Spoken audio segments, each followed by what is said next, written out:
This is Churchill's Shadow, and we're up to 1941 now. And this whole decade I've called Risks and Retribution. Chapter 9, Stella, a Fraternisation. The 20th of January, the Hotel Majestic, Paris. Martin's caution back in 1939 was proved justified.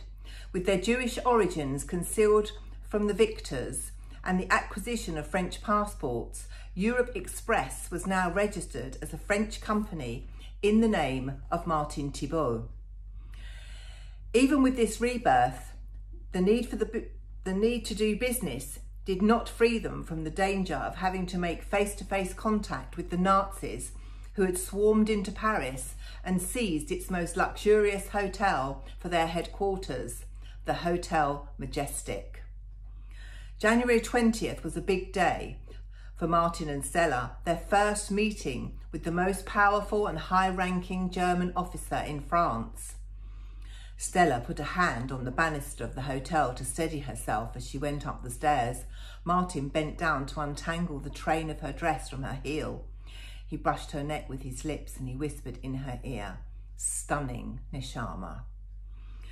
Her hand shook as she held Martin's arm. They continued to climb the sweeping staircase with marble lions either side, guarding the den of the men convinced they were the master race. "I'll be all right, just give me a minute." "Tell me his name again." Martin squeezed her hand. "Otto von Stupernagel, the military commander in France. Miller Beharfschober in Franklicht." Can I call him Otto? Captain Shaban met them at the door. Martin had been sweet-talking the handsome young captain for months, and he was here in person to make the formal introduction. Von Stupernagel's eyes widened as when he saw Stella. He clicked his heels and kissed the back of her hand, while all the time staring at her necklace of real pearls. The hairs were raised on the back of Stella's neck, and goosebumps crept up her spine, but she held the German's gaze. Captain Sheben saluted and withdrew. The ballroom sparkled from 6 huge crystal chandeliers and polished silver cutlery, reflecting the cut glass. Martin looked dapper in his dinner jacket and his high-collared shirt with a white bow tie. Things had changed in Paris since France had surrendered to the Germans. French citizens were paying a high price for peace. It was warm in the ballroom, but 20 days of freezing snow had taken its toll on the people, who were short of heating, fuel and food.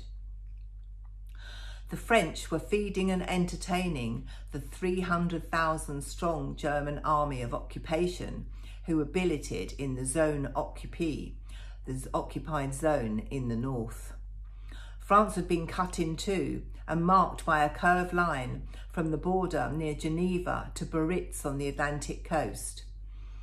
8 million panic-stricken civilians who were fortunate enough to have somewhere to go in the south had fled with all they could carry. This area was called the Zone Libre, the free zone, still administered by the French from a spa town, Vichy. Here the people prayed they could escape curfews, forced labour and starvation. Otto looked like he could be Hitler's thinner, older brother, with his neat moustache, combed over hair and small mouth. He kept his eyes on Stella. He took a bottle of champagne proffered by the waiter and poured some into Stella's glass. He smiled at her, revealing yellowed, uneven teeth.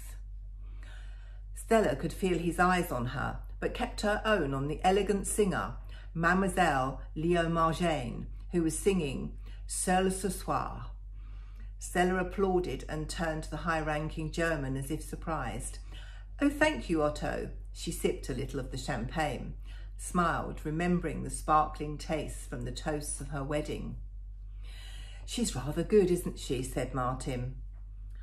But not the loveliest woman here," said von Stupernagel, his eyes still on Stella.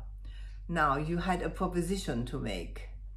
Well, yes, sir. We run a regular coach service around Paris. These are difficult times, but Parisians must still get to work, for our own sakes and for the German Reich. I have read your information handbook for German officers. If Paris is to be a vacation paradise for your troops, you need our help to provide comfortable transport for troops coming in and out of Paris. Yes, Monsieur Thibault. You come highly recommended by the captain. My officers deserve to travel in comfort. Martin toasted his host. I hope that after the war, Europe Express may be a symbol of cooperation between our nations. Von Stupernagel smiled. Well said.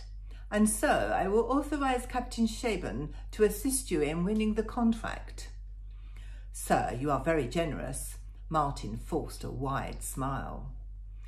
That is the most beautiful necklace, my dear. Von Stupernagel fingered Stella's pearls. It's my wife's birthday in 3 days. I expect to be able to give her one just like it. Stella constricted her aberrants with a rigid back. She finished her meal and was just about to place her knife and fork together at 6:30, as the English are taught to do. Martin's eyes flashed and he touched her foot under the table. I'm sure I can find something to please your wife. Stella's hand shook as she left her cutlery strewn at an angle on her plate, as is the French custom, and she began folding her serviette into the shape of a swan. When more German officers approached the table, Martin recognised their audience with Otto was at an end. He stood to be excused and performed a half-Nazi salute. He paused behind Stella's chair and pulled it out as she rose. Their host got up and caressed her hand and held it for longer than was comfortable and kissed it. Martin gritted his teeth. The transaction was completed. He would deliver the necklace to von Stupernagel tomorrow and go and see Captain Scheben for the permits and the contract. Von Stupernagel had been taken in by their apparent Nazi sympathies, but Martin and Stella were playing a nerve-wracking, dangerous game. Europe Express now owned 20 coaches. Stella designed a new livery for the company. All the buses were painted gold with black sign writing. So well known had the golden coaches become during the last year, none of the German contacts had thought to ask for Martin's personal papers or to look into his background. So far, their luck had held. They made their way to the cloakroom and strode out of the lion's den through the sparkling glass revolving door. Stella's breath puffed white with the frost. Yesterday, someone in the street called me a traitor and a Nazi lover. Me, Martin steadied Stella as she stepped on the icy pavement. He opened the passenger door of their new Citroën Avant. He lifted the train of her dress and helped her into the car. They drove away from the streets bustling with German troops. Martin straightened the permit on the windscreen. Well, it might appear we are collaborators to the outside world, but we know what side we're on, so don't worry. As long as the Germans think we're sympathetic and keep dishing out contracts and fuel, we can help Pierre. We need to be cunning if we are to survive this occupation.